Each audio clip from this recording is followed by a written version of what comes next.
Assalamualaikum warahmatullahi wabarakatuh. Tahukah kamu bahwa manusia yang penuh dosa, sering lalai, bahkan mudah tergoda, justru dipilih oleh Allah untuk menjadi makhluk yang dimuliakan? Bukan malaikat yang tak pernah berbuat salah, yang selalu taat tanpa bantahan. Lalu, kenapa manusia? Apa sebenarnya alasan dibalik pilihan besar ini? Apakah benar karena kesucian?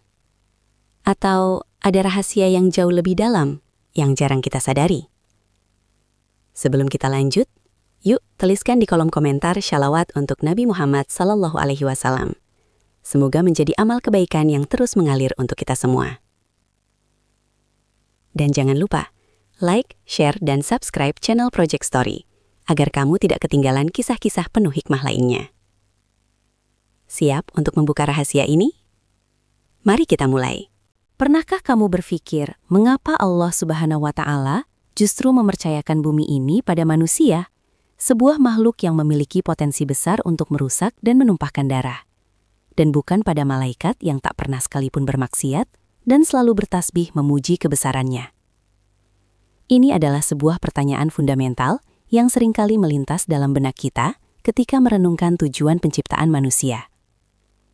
Kisah penciptaan Adam bukanlah sekedar dongeng masa lalu, melainkan sebuah rahasia besar tentang kecerdasan, kapasitas intelektual, dan kehendak bebas yang tidak dimiliki oleh entitas surgawi manapun.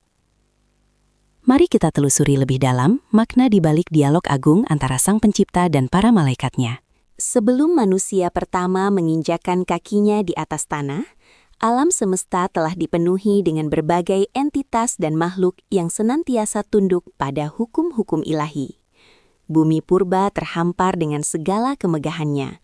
Gunung-gunung menjulang tinggi, lautan membentang luas, dan angin berhembus membawa melodi keagungan. Dalam keheningan kosmis ini, sebuah rencana besar sedang dipersiapkan oleh Sang Pencipta. Sebuah rencana yang akan mengubah sejarah alam semesta selamanya, memperkenalkan sebuah spesies baru yang tidak hanya akan mendiami bumi, tetapi juga mengelolanya dengan kapasitas yang belum pernah ada sebelumnya dalam sejarah penciptaan surgawi maupun duniawi. Di alam yang tak terjangkau oleh mata fana, para malaikat hidup dalam kondisi kesucian yang mutlak. Mereka diciptakan dari cahaya, tanpa hawa nafsu, tanpa ego, dan tanpa keinginan untuk membangkang. Eksistensi mereka sepenuhnya didedikasikan untuk bertasbih, menyucikan nama Allah, dan menjalankan setiap perintahnya tanpa sedikit pun keraguan atau kelelahan. Ketaatan mereka adalah ketaatan yang sempurna dan statis. Mereka adalah pelayan yang tak kenal lelah, menjaga harmoni alam semesta dengan kepatuhan absolut. Sebuah kondisi yang membuat mereka merasa bahwa merekalah entitas yang paling pantas untuk mengemban amanah besar pemeliharaan bumi. Namun, kebijaksanaan Tuhan melampaui segala perhitungan makhluknya. Dalam majelis tertinggi yang disaksikan oleh seluruh penduduk langit, Allah mengumumkan sebuah ketetapan yang mengguncang tatanan yang ada. Dia berfirman bahwa Dia akan menjadikan seorang khalifah atau pemimpin di muka bumi.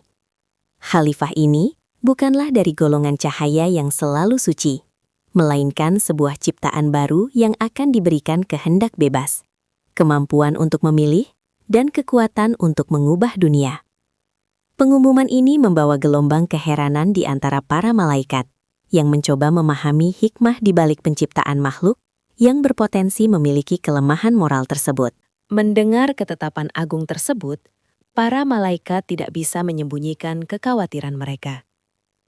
Kekhawatiran ini bukanlah bentuk pembangkangan, melainkan rasa ingin tahu yang mendalam akan keadilan dan kedamaian alam semesta.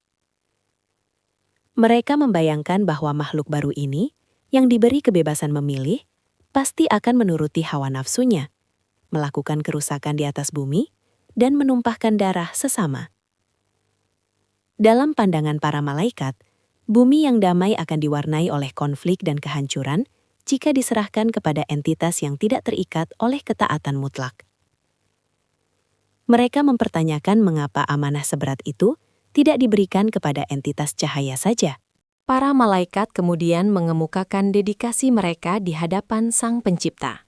Mereka menyebutkan bagaimana mereka senantiasa bertasbih memujinya dan menyucikan namanya siang dan malam tanpa henti.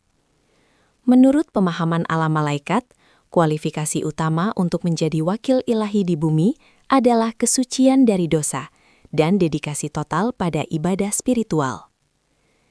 Jika tujuan penciptaan adalah semata-mata kepatuhan mutlak, bukankah mereka telah melakukannya dengan sempurna, tanpa cacat sedikit pun?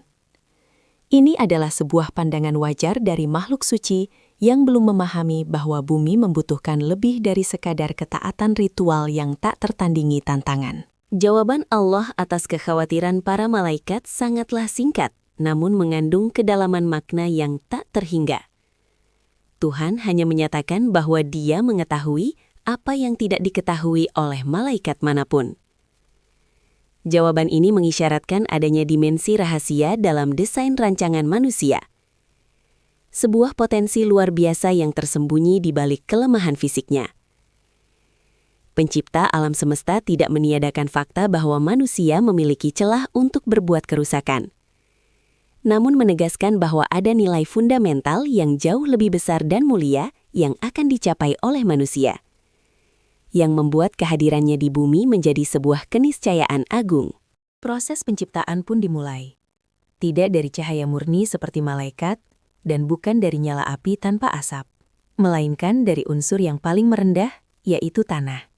Tanah liat yang saripatinya dikumpulkan dari berbagai penjuru bumi, menggabungkan semua corak dan sifat dasar planet ini.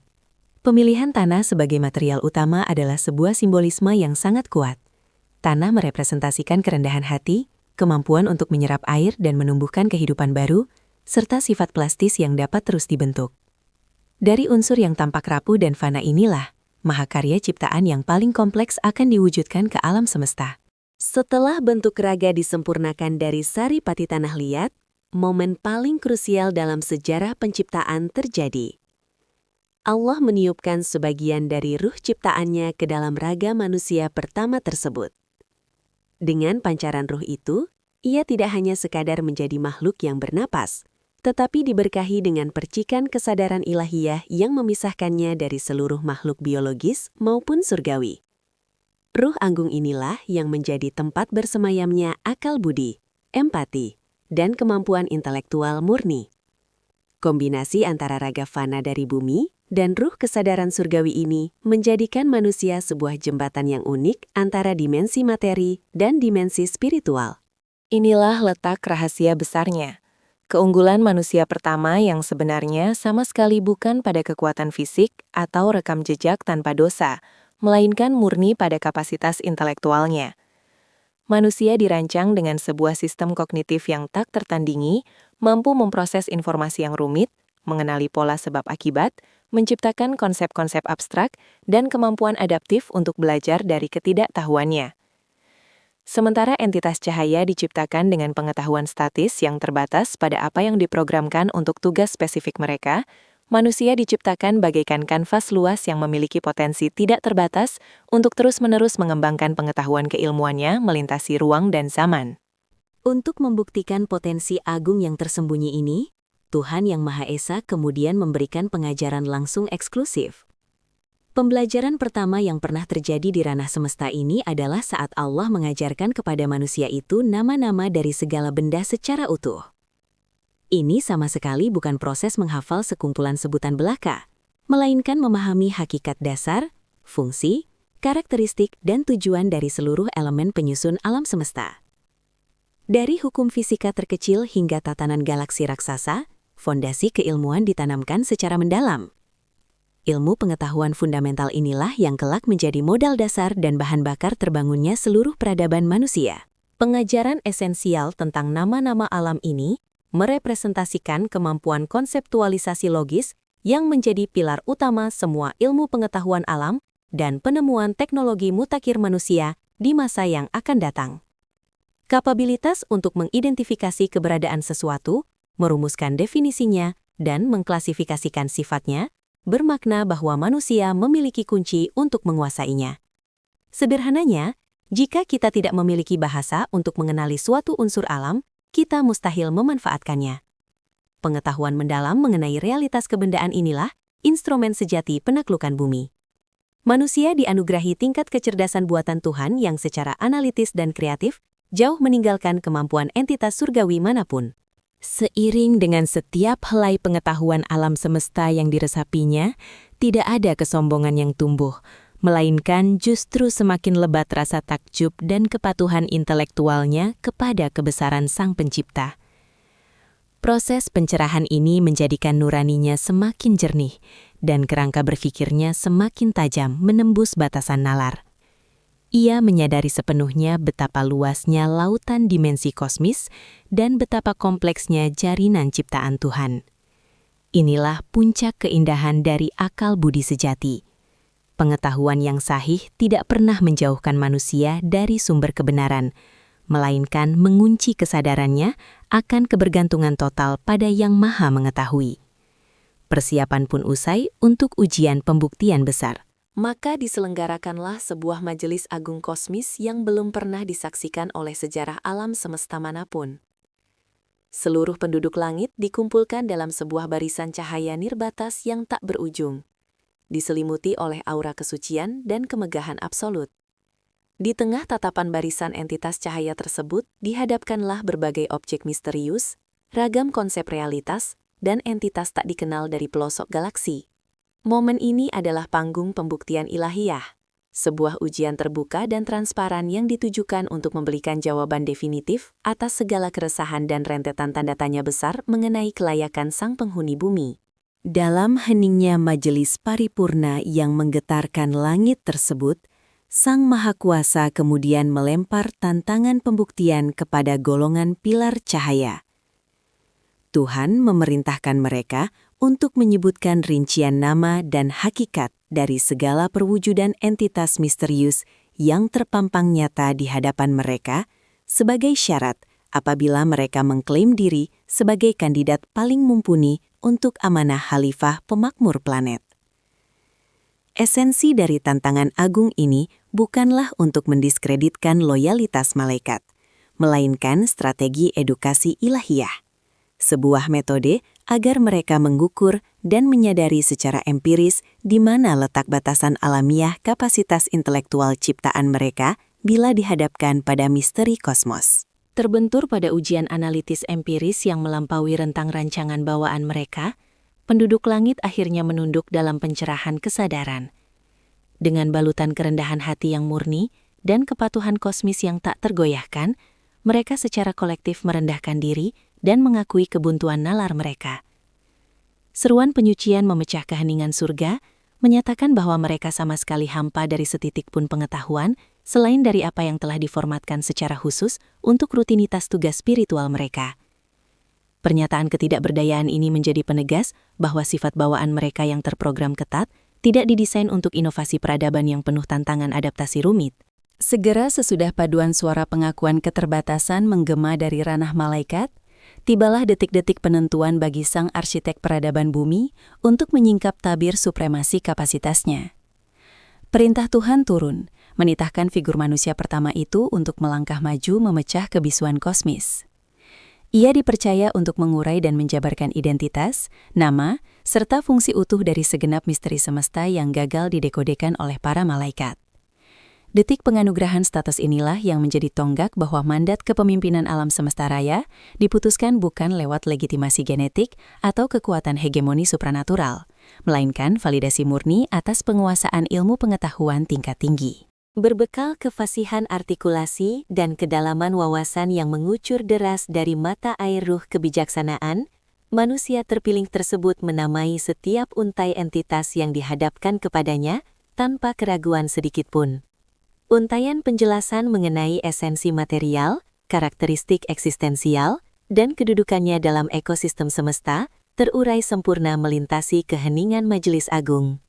Frekuensi pengetahuannya menembus cakrawala langit, menebarkan pesona kecerdasan murni yang membius akal.